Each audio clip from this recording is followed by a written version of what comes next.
Hello students, so this video is going to help you get introduced to the idea of probability.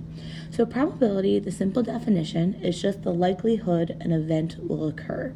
So we're going to look at different events like spinning spinners, flipping coins, drawing things from a bag, and we're going to decide how likely it is that it will happen.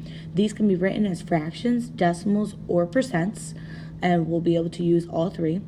And your numbers are going to fall between 0% all the way up to 100%, or if you're using fractions, from 0 to 1.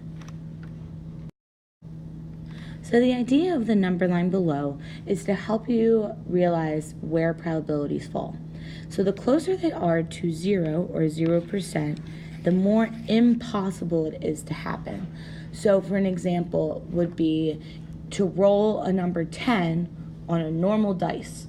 They only have 6 sides. You can't roll a 10, so that's impossible to happen. But then over on this side, if it's 100% or close to one whole number, it's a guarantee.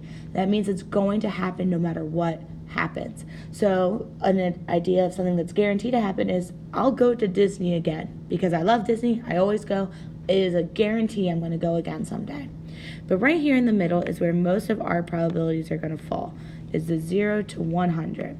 And so let's split it in half, and let's start with a 50-50. So this would be 50% or a half, whichever you want to think of it as. And so something that's 50-50 or a half probability would be flipping a coin.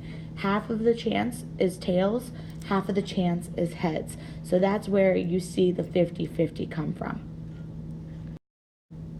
So that's the introduction to probability. To go ahead and start practicing, watch the simple probability video to see how probabilities can be found.